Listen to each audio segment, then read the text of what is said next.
Esto es Archivo 317. El guardián de mi cuarto. Yo tenía aproximadamente 14 años cuando el aire de mi casa cambió para siempre. Durante una semana mi mamá y yo nos convertimos en sombras visitando a mi abuelo. Se enfermó de la nada, con una rapidez aterradora de un día para otro. La vitalidad se le escapó, pero lo que más me perturbaba no era su fragilidad física, sino cómo se transformó su alma. Él siempre había sido un hombre serio, regañón, incluso grosero, alguien con quien era difícil estar, pero en esos últimos días era como si la muerte le hubiera suavizado las aristas. Estaba extrañamente tranquilo, hablaba con una suavidad que nunca le conocí, incluso se notaba amable. Era como si un impostor ocupara su cuerpo, y eso, aunque en ese momento me dio consuelo, hoy me parece lo más siniestro de todo. A los 6 días de ese cambio inexplicable falleció. El golpe fue seco, fulminante. Nadie en la familia se lo esperaba así de pronto. Pasó el velorio, el entierro, y días después estábamos atrapados en el novenario. Mi madre y mis familiares se hundían en ese dolor pesado.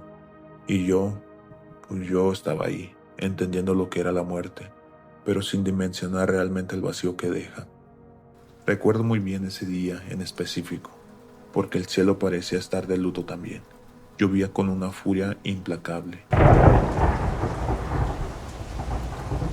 Eran como las 9 de la noche, cuando mi mamá y yo decidimos correr a nuestra casa para cambiarnos de ropa y regresar con la familia. Al abrir la puerta nos recibió una negrura absoluta. La casa estaba a oscuras, víctima de un apagón seguramente por la tormenta. Teníamos poco viviendo ahí. Era una casa grande, pero honestamente siempre me había parecido tenebrosa. Y en ese tipo de casas, sin luz, el silencio se vuelve pesado, casi tangible. Entré corriendo, ignorando el miedo, solo pensando en cambiarme rápido y salir de ahí. Crucé la cochera a ciegas, pasé por la sala y me adentré en el pasillo largo. Ese pasillo siempre me había dado mala espina, pero ese día se sentía como si el aire fuera más denso. El corredor estaba en penumbra total. Al fondo, la oscuridad parecía comerse el patio, donde unas bardas en obra negra parecían colmillos en la noche. Mi cuarto estaba justo ahí, al final, junto antes de llegar a ese patio inconcluso. Caminé con esa sensación visceral de que la casa no estaba vacía, que estaba demasiado callada para ser verdad. Y cuando mis pies estuvieron por cruzar el umbral, lo vi. Había una sombra, pero no era una de esas sombras que juegan con la luz. No, era un bloque de oscuridad pura. Era enorme, mucho más alta que un hombre promedio, y estaba parada justo en la entrada de mi cuarto. No se movía, simplemente estaba ahí, petrificada. Pero su inmovilidad no era pacífica, parecía estar bloqueando la entrada, como si me estuviera negando el paso a mi propio espacio, como si tuviera un propósito. En ese instante me quedé completamente congelado.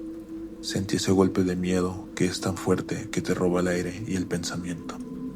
No la vi moverse, no escuché ni el más mínimo roce, pero la presencia de esa cosa era abrumadora. Me vio y yo lo vi a él. Lo único que pude hacer fue que mi instinto de supervivencia reaccionara. Me di la vuelta y salí corriendo, con el corazón queriendo escaparse de mi pecho. Fui directo con mi mamá, atropellando las palabras, todo nervioso, y le conté lo que acababa de ver. Obviamente, al principio pensó que mi imaginación me estaba jugando una mala pasada, pero mi cara de terror genuino la convenció de acompañarme. Regresamos juntos por el mismo camino, cruzamos la cochera, la saya, ese pasillo eterno, y llegamos a la entrada de mi cuarto. Y cuando miramos hacia adentro, la puerta estaba completamente libre. No había ninguna sombra, no había nada raro, todo se veía normal. Pero la sensación, esa sensación de pesadez y horror residual, no se había ido. Mi madre se quedó a mi lado, hasta que terminé de cambiarme. Recogimos nuestras cosas y nos fuimos de regreso a la lluvia, con el silencio extraño de esa casa clavado en la nuca. Hasta la fecha, no sé qué fue lo que vi, pero hay algo que siempre se me quedó muy presente, algo que me da escalofríos cada vez que lo recuerdo. Y es que esa sombra no parecía estar ahí por casualidad. Parecía que estaba cuidando algo o evitando que yo entrara. Y hasta hoy me sigo preguntando, ¿qué habría pasado si ese día sí hubiera cruzado esa puerta? Y la pregunta que más me atormenta es, ¿acaso habrá sido mi abuelo?